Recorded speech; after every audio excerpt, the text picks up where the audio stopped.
Roger Carucci, Luc Carmounas, bonsoir. Donc, bonsoir. Allez, qui ouvre le feu? Monsieur Carucci. Bah tiens. Monsieur le ministre, la démocratie est fragile partout en Europe et en France comme ailleurs. Est-ce que vous croyez sincèrement que jouer le va-tout présidentiel sur c'est le RN, Marine Le Pen ou moi, ça suffit? Est-ce que le quasi-refus de considérer qu'il y a une vie publique, politique, des partis, un parlement, et que tout se joue déjà sur un pré-deuxième tour de présidentiel, est-ce que c'est le respect de la démocratie? Est-ce que c'est pas dangereux? Parce que ça voudrait dire que si Emmanuel Macron ne réussissait pas, la seule solution serait Marine Le Pen. Est-ce que vous n'êtes pas en train, involontairement, pas vous perso, hein, mais involontairement, de mettre en place un système complètement fou, où on dirait, si nous échouons, c'est Marine Le Pen, et tout le reste ne peut pas donner vie à une alternative? Est-ce que ce n'est pas extrêmement dangereux pour la démocratie? Parce que des Orban, des Salvini, il y en a eu, pourquoi pas en France? Le mot important que vous employez d'ailleurs dans votre propos, et je partage un certain nombre de choses, je vais y revenir, c'est le mot involontairement. Ce n'est pas nous qui avons décidé de mettre Mme Le Pen et M. Mélenchon. D'ailleurs, je vous rappelle le premier tour de l'élection présidentielle. Mme Le Pen 22 ou 23, M. Mélenchon 20 ou quelque chose comme 19 ça. Et Oui, demi, 19, pardon. Donc 45% des Français ont voté pour... alors, ils sont à distinguer l'un et l'autre, mais enfin pour des partis qui sont plutôt à classer chez les populistes. Ce n'est pas nous, ça préexistait à l'élection d'Emmanuel Macron. S'il y a eu 45% de gens qui ont voté pour eux, c'est que sans doute, et je fais grief à personne, parce que après tout, il faut être, vous me connaissez, il faut être plutôt modeste dans ces exercices-là. On est dans un monde qui est extrêmement fracturé et un monde où les populistes prospèrent assez facilement. Il y a quand même une stratégie politique mais non, pour siphonner à pour les droite à gauche, on l'a vu là. Non, mais pour les européennes, ça a été utilisé. Pardonnez-moi, il n'y a pas de stratégie en tant que telle. Mais en tout cas, il n'y a pas besoin que nous ayons une stratégie en tant que telle, puisque dans tous les pays du monde, et en Europe particulièrement, vous l'avez dit, il y a ces tentations populistes, cette tentation du repli, cette tentation du rejet de l'autre, pour des raisons diverses et variées, et souvent par l'incapacité qu'ont eu les politiques, et je ne jette grief à personne parce que c'est un phénomène historique, à répondre au quotidien des gens. On a parlé tout à l'heure des affaires de mondialisation. On a vendu à des gens la mondialisation heureuse et ils ont découvert que la mondialisation n'était pas toujours heureuse. Ils ont découvert que l'industrie disparaissait, que les territoires pouvaient perdre tel ou tel service ou telle et telle activité. Et donc notre responsabilité, c'est pas de mettre en scène Mme Le Pen. Figurez-vous, le président de la République, comme toute la majorité, après tout, qu'il y ait une opposition, qu'il y ait une opposition républicaine et une opposition structurée, c'est plutôt une bonne nouvelle. Reconnaissons aussi qu'il serait bon parfois, comment je vais dire ça, de faire en sorte que l'opposition ne court pas après les populistes. Pas vous. Là non plus, c'est pas le sujet. Mais adressez-vous aux gens qui sont là. Alors, mais M. Carucci a dit pas vous non plus. Non, mais essayons de dire les choses avec un peu de recul, c'est pas une question personnelle. Mais reconnaissons que la course qu'ont eu un certain nombre, c'est ce qui s'est passé en Italie. M. Berlusconi, il a fini par recourir après M. Salvini. Qu'est-ce qui est sorti? C'est M. Salvini. C'est ça ce qui s'est passé. Non, mais on est d'accord. Et donc, sauf que reconnaissez quand même qu'au moment des européennes, d'ailleurs, Marine Le Pen jouait très bien. C'était, vous n'êtes pas d'accord avec M. Macron, vous votez pour moi. Et Macron, ses candidats... C'est un référendum anti-Macron. Oui, mais ses candidats à lui disaient c'est elle ou moi. Juste, donc, pour me permettre de corriger Monsieur le Ministre, c'est Matteo Renzi qui a amené Matteo Salvini. Matteo Renzi qui est très similaire dans la pratique du pouvoir du président actuel, politique très néolibérale et qui a apporté dans cette confrontation l'extrême droite au pouvoir. En tous les cas, moi je ne m'inscris pas dans ce match que l'on a voulu installer. Vous dites c'est le président de la République qui l'a installé à l'étranger dans une conférence de presse, un président de la République français à l'étranger sur un sol qui n'est pas le sol national, qui dit tout de go, je mettrai toute mon énergie pour battre Marine Le Pen. Il a installé, pas de chance pour lui, il a perdu aux élections européennes. Parce que je veux bien qu'avec la République En Marche, on fasse comme si les élections européennes ont été gagnées par vous. Non, vous avez perdu. Vous avez mal entendu les déclarations c'est extrêmement grave. En tous les cas, moi, je préfère me réjouir de ce qui s'est passé hier, dimanche. C'était les élections partielles du canton de Lodève, où le Parti socialiste est arrivé en tête avec 42%.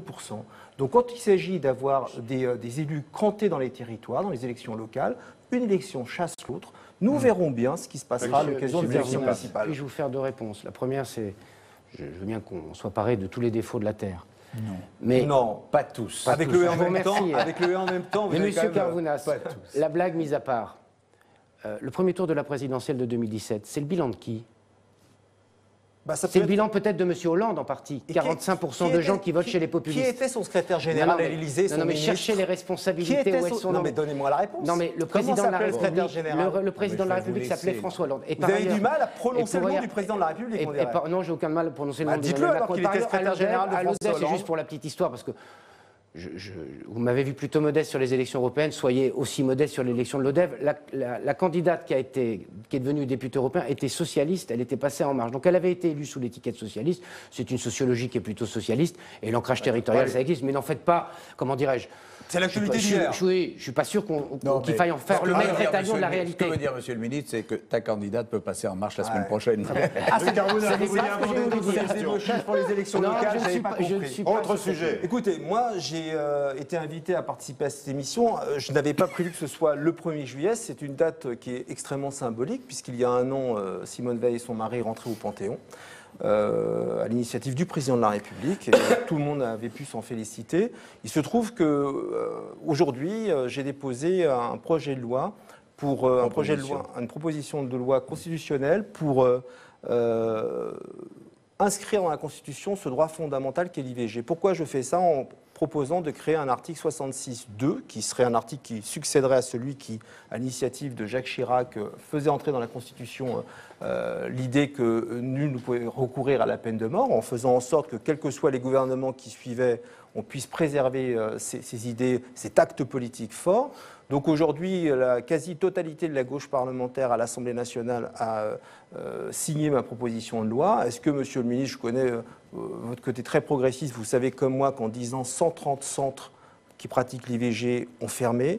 Vous savez comme moi que, y compris le président du syndicat des gynécologues a dit récemment que pratiquer l'IVG revenait à faire un homicide.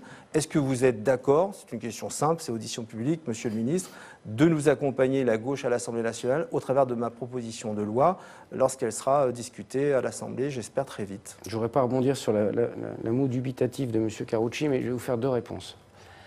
La première, je crois que le Conseil constitutionnel, je crois dans une décision de 2001 ou de 2004, a élevé dans sa jurisprudence au rang constitutionnel le droit à l'IVG.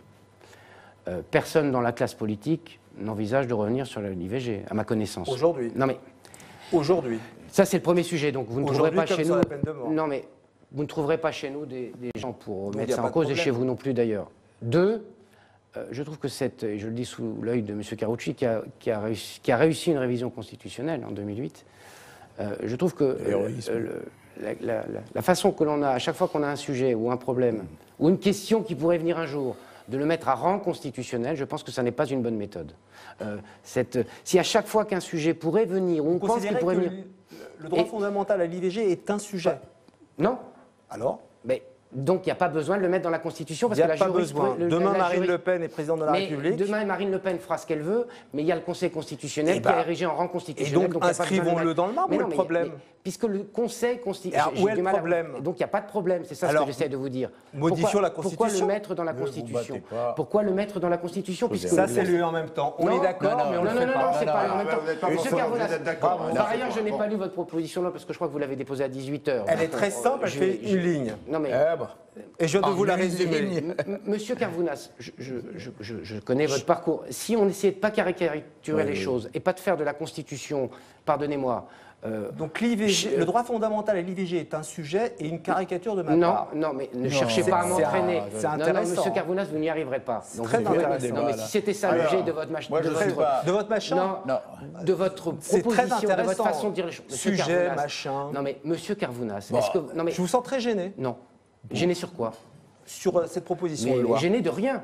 Je vous répète une chose pour la deuxième fois. Alors, on va recommencer. On va avancer avec Roger Carucci qui a d'autres sujets. Non, mais alors, Roger Carucci, c'est élevé à rang constitutionnel. Vous avez été membre de la Constitution. Mais vous savez ce que ça veut dire, élevé à rang constitutionnel? Il n'y a pas de problème. Et par ailleurs, les centres d'IVG ont fermé pas pour des raisons de liberté, c'est parce que vous et d'autres, au préalable, n'ont pas donné les moyens à ces centres de le faire. Donc, plutôt que de venir donner des leçons sur un plateau, vous devriez... Non, vous n'êtes pas d'accord. Vous n'êtes pas d'accord, j'ai bien compris. Alors, Roger Carucci. Oui, d'abord, mon avis là-dessus, pour une fois, je ne suis pas d'accord avec tout Carvounas. Moi, je pense que dans la Constitution... Mais c'est bien que ça reste. C'est mieux. Mais moi, je pense... C'est mon tour, je suis poli, mais enfin bon, il y a des limites, quoi. Alors, vous vouliez aborder un autre aspect. Je dis seulement que autant moi je suis favorable à l'IVG, le problème ne se pose pas, mais dans la mesure, et ce n'est pas le seul élément, dans la mesure où le Conseil l'a évoqué au niveau constitutionnel, ça veut dire qu'en tout état de cause, on ne peut pas y toucher sans l'aval du Conseil constitutionnel. Absolument. Il n'y a pas besoin de le mettre dans la Constitution, comme pour bien d'autres sujets d'ailleurs. Alors, restons-en là. Je ne suis pas d'accord, mais j'espère qu'on aura l'occasion d'en débattre à l'Assemblée. On en aura sûrement l'accord, mais le Conseil constitutionnel, pourquoi nous non, au Sénat, ça ne compte pas. Ah bon, d'accord. Que le Sénat le reprenne. Oui, alors ça, c'est pas fait. Du Sénat, Monsieur le ministre. Je viens faire l'entremetteur. Non, pas d'entremetteur ici. Monsieur le ministre. Et l'Assemblée. Non, non, on n'a pas besoin. Allez, sujet. Monsieur le ministre, vous avez lancé il y a 1 an une révision constitutionnelle. On nous a beaucoup parlé des modifications d'institutions. Le président de la République, après le grand débat, a fait des grands discours sur la participation citoyenne, etc. Et maintenant, on nous dit, finalement, il n'y aura peut-être pas de révision constitutionnelle. Finalement, il y aura peut-être qu'un texte de loi sur les modalités d'élection à la proportionnelle à l'Assemblée, du nombre de parlementaires. Est-ce que vous n'avez pas le sentiment que la tentative de réforme a échoué, qu'il faudrait peut-être prendre d'autres voies pour faire avancer le débat, et en tout état de cause, et je ne dis pas ça parce que je suis sénateur, est-ce que vous ne croyez pas qu'il est grand temps de mettre un terme dans cette espèce de fausse opposition entre le gouvernement et le Sénat, comme si le gouvernement disait « regardez, les sénateurs, c'est des méchants », et le Sénat qui dit « et le gouvernement ne dit pas la vérité », etc. Est-ce qu'il ne faut pas sortir de tout ça, parce qu'après tout, les institutions de la République, c'est pour tout le monde. Moi, il me semble que il y a 1 an, nous n'en étions pas à ce point-là sur la révision constitutionnelle. Les positions étaient plus opposées. Il me semble qu'on a cheminé sur 2 sujets. On a avancé sur les droits du Parlement. On a avancé sur les droits du Parlement. C'était d'ailleurs une demande des sénateurs et une partie de l'opposition à l'Assemblée nationale. Reconnaissons ces choses-là. C'était comme un geste. Et puis un 2e sujet sur lequel on a avancé, que le président de la République a évoqué lors de sa conférence de presse du 25 avril, c'était sur la dose de réduction. La réduction du nombre de parlementaires. Reconnaissons aussi, puisqu'il y a 3 textes, le texte constitutionnel, le texte organique, c'est pas pour vous, mais c'est pour que collectivement on est clair, et puis le texte ordinaire qui est pour la proportionnelle. Reconnaissons que nous n'avons pas encore abouti, et que le président Larcher, à juste titre d'ailleurs, a dit que c'était un tout. Et c'est vrai que c'est un tout, puisque c'est une révision institutionnelle, avec plusieurs séquences. Que nous n'avons pas encore abouti sur un certain nombre d'éléments, en particulier la manière de représenter au mieux les territoires avec la réduction qui allait avec. Moi, il me semble que depuis 1 an, on a avancé plutôt, et moi, je ne désespère pas qu'on puisse aboutir sur ces questions-là. Sur la proportionnelle, on est sur un sujet plutôt Assemblée nationale. Sur la réduction, on est sur un sujet du Parlement, et la manière dont on le fait et comment on représente les territoires. Moi, je trouve qu'on a plutôt avancé, et que donc... vous avez raison de dire que parfois c'est idiot de se renvoyer la balle entre le Sénat et le gouvernement, mais je crois qu'on a plutôt progressé, que les uns et les autres ont fait des pas les uns vers les autres. Majoritairement vos textes. Hein. Bon, et par ailleurs, moi je signale, parce que d'abord le Sénat a fait un travail souvent remarquable d'enrichissement des textes de l'Assemblée. Je ne dis pas parce que vous êtes là, non, mais si, c'est la vérité, c'est tout. Mais parce que c'est la vérité. Oui, bien sûr. Et que 2, moi je trouve qu'on a toujours à gagner en démocratie quand les 2 assemblées se parlent. Et je pense qu'on a plutôt progressé depuis 2 ans dans le sujet. Et quand le gouvernement parle aux 2 assemblées. Et qu'un gouvernement parle aux 2 assemblées. Et preuve en est, il y a un certain nombre de commissions mixtes paritaires conclusives qui se sont déroulées. Ces derniers temps, c'est vrai. Ces derniers temps, c'est vrai. Moi, je pense que dans le champ démocratique, c'est plutôt une bonne nouvelle. Parce que ça permet de garder l'enrichissement de chacun et d'essayer de trouver une voie de compromis. C'est plutôt une démocratie qui avance sur ses 2 jambes, et donc on va plutôt dans le bon sens. Pour la révision constitutionnelle, allez, donnons-nous un peu de temps, et peut-être qu'on pourrait aboutir institutionnel, puisque c'est l'ensemble qui est intéressant. Autre question, Luc Carvounas. Et M. Carvounas, à ce moment-là, pourra... Mais j'avais déjà introduit des amendements allant dans le sens de ma proposition de loi, mais passé par là l'affaire Benalla qui a tout arrêté. Vous ne vouliez pas voter la révision constitutionnelle. Chacun s'en souvient. Vous ne vouliez pas voter la révision constitutionnelle. Je suis très à l'aise sur tout ça. Je suis même pour le non-cumul dans le temps au bout de 2 mandats successifs avec effet rétroactif. Donc je suis très à l'aise sur toutes ces questions-là. En tous les cas, juge, je voudrais vous interroger, Marc Fesneau, sur ADP, le référendum d'initiative partagée, mais je veux juste faire une petite incise parce que nous sommes des élus franciliens. Et nous sommes à 8-9 mois maintenant des élections municipales, moins de 2 ans des élections départementales et régionales.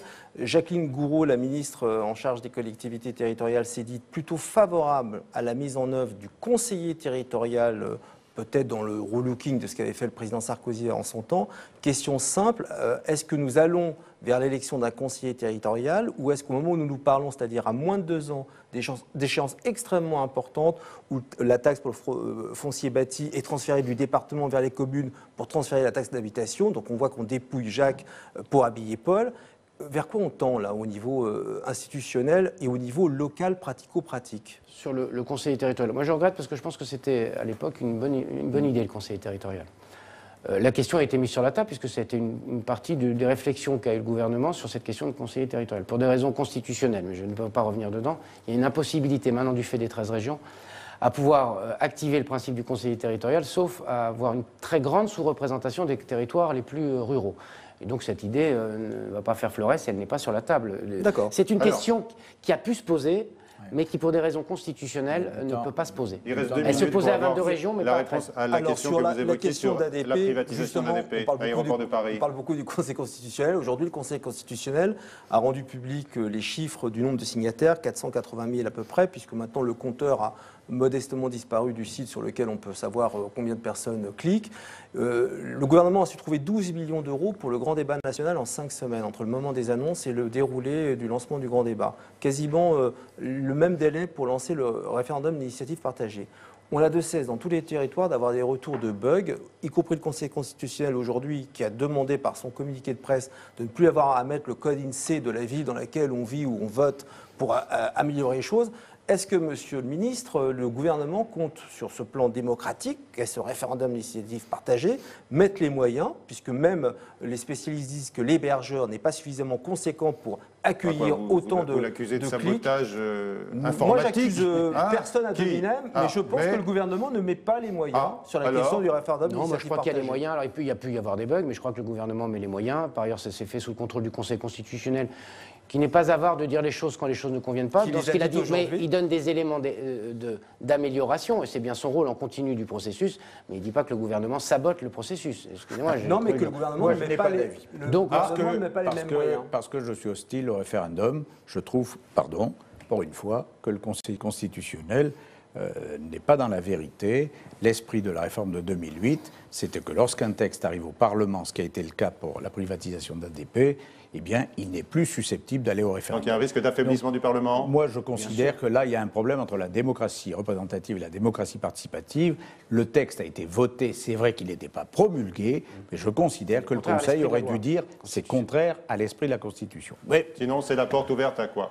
Ah ben à tout, parce qu'il suffira de dire que tout texte qui arrive au Parlement, mais qui n'est pas définitivement promulgué avec ses décrets, peut à tout moment être remis en cause par le référendum. C'est-à-dire qu'à tout moment, vous pourrez dire, bon, ben, finalement, allez, on recommence. En tous les cas, au moment où le président de la République écrivait à tous les Français en leur disant « Nous allons faire un grand débat national pour vous questionner sur tous les sujets, dont les services publics », c'est dans le même temps du grand débat national qu'ADP et la Française des Jeux ont été privatisés. Donc, je fais un grand débat, mais je m'assois sur ce qu'on veut dire. Merci beaucoup, messieurs, d'avoir accepté de participer à cet échange avec le ministre ce soir sur ce plateau. Merci à vous. Vous allez laisser vos places à Brigitte Boucher et Oriane Mancini pour la dernière partie d'audition publique.